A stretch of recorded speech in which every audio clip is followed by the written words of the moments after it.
कबीर, उठ बेटा, स्कूल का समय हो गया है। आशा देवी ने रसोई से आवाज दी। कबीर ने चिढ़कर कंबल सिर पर खींच लिया। मैं आज स्कूल नहीं जाऊंगा माँ, रोज रोज मत कहो। आशा देवी दरवाजे तक आई। चेहरे पर थकान थी लेकिन आवाज में नरमी। बेटा, स्कूल नहीं जाओगे तो आगे क्या करोगे? क्या मेरी तरह घर घर बर्तन धोओगे? कबीर अचानक उठकर बैठ गया। हाँ माँ, मैं अभी से काम करना चाहता हूँ। आपको रोज इतना मेहनत करते देख दिल टूट जाता है। उसकी आंखें भर आई। आशा देवी भी थोड़ी देर चुप रही। एक गहरी सांस लेकर बोली, कबीर, मेरी चिंता मत कर, मुझे आदत पड़ चुकी है। बस तुम अपनी पढ़ाई पूरी कर लो, फिर हम दोनों के अच्छे दिन जरूर आएंगे। कबीर ने धीरे से कहा, लेकिन माँ, पापा की बीमारी में जो कर्ज लिया था वो कैसे उतरेगा? हर हफ्ते कोई न कोई आकर आपको ताने मारता है, मुझसे देखा नहीं जाता। आशा देवी ने सिर सहलाते हुए कहा, बेटा, सब समय के साथ ठीक हो जाता है, जिंदगी रुक नहीं जाती। तुम पढ़ाई मत छोड़ो। तुम्हारे पापा का सपना था कि तुम बड़े आदमी बनो। कबीर कुछ बोलने ही वाला था कि उसकी नज़र टंगी हुई पुरानी फोटो पर गई। पिता अमरदीप सिंह की तस्वीर। 1 साल पहले ही वे कार्डियक फेलियर से चले गए थे। बीमारी अचानक बढ़ी, दवाइयों पर बहुत खर्च हुआ और धीरे धीरे सब जमा पूंजी खत्म हो गई। अमरदीप सिंह पहले एक होटल में मैनेजर थे। घर में हमेशा खुशहाली रहती, त्योहारों पर रिश्तेदारों की भीड़ लगी रहती। लेकिन बीमार पड़ते ही लोग दूर होने लगे। मरते समय तक घर पर सिर्फ आशा और उसका बेटा कबीर ही थे। अचानक दरवाजे की घंटी बजी।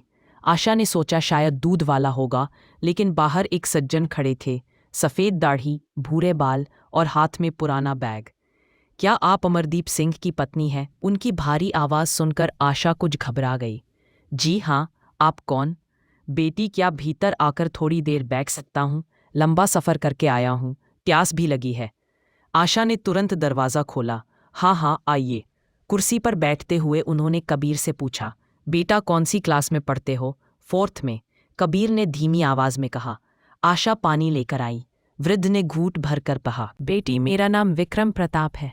तुम्हारे पति मेरे पुराने दोस्त थे, बल्कि यूं कहूँ कि मेरे दाहिने हाथ। हम दोनों एक ही होटल में काम करते थे। फिर मैंने अपना छोटा सा रेस्टोरेंट खोल लिया। अमरदीप शुरू से ही मेरी मदद करते रहे। जब भी मैं परेशानी में होता, वो बिना कहे अपना हाथ बढ़ा देते थे। विक्रम जी की आवाज़ थोड़ी भर गई। कुछ साल पहले मेरी तबीयत बहुत खराब रहने लगी।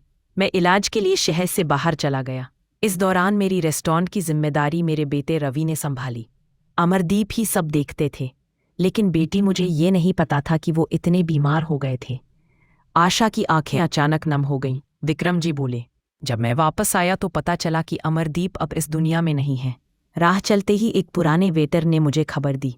फिर पता चला कि मेरे बेटे ने सिर्फ 1 महीने की सैलरी देकर तुम्हें अकेला छोड़ दिया। उस दिन मुझे बहुत पछतावा हुआ।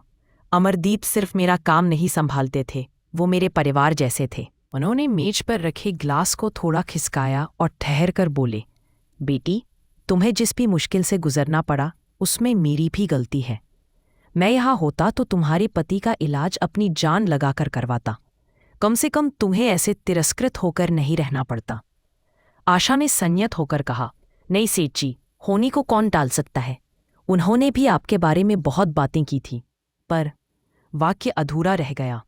विक्रम जी ने आगे कहा, बेटी, अब वो लौटकर नहीं आएंगे, पर उनके सपने तुम्हारे बेटे में जिंदा है। इसलिए मैंने फैसला लिया है, आज से जब तक कबीर 18 साल का नहीं हो जाता, अमरदीप की पूरी सैलरी तुम्हें हर महीने मिलेगी। चाहे मैं रहूं या न रहूं, पैसे तुम्हारे बैंक खाते में पहुंचते रहेंगे। कबीर ने आंखें उठाकर विक्रम जी को देखा। आशा जोर जोर से रो पड़ी। सेठ जी, आपके जैसा कोई नहीं होता। आपने तो हमारे टूटे हुए घर में फिर से उम्मीद भर दी। विक्रम जी ने सिर्फ इतना कहा, कबीर बेटा, पढ़ लिखकर अपने पिता जैसा ईमानदार और बड़ा इंसान बनना, यही मेरी आखिरी इच्छा है। वे धीरे धीरे बाहर चले गए। उनके जाते ही कबीर अपनी माँ से लिपट गया।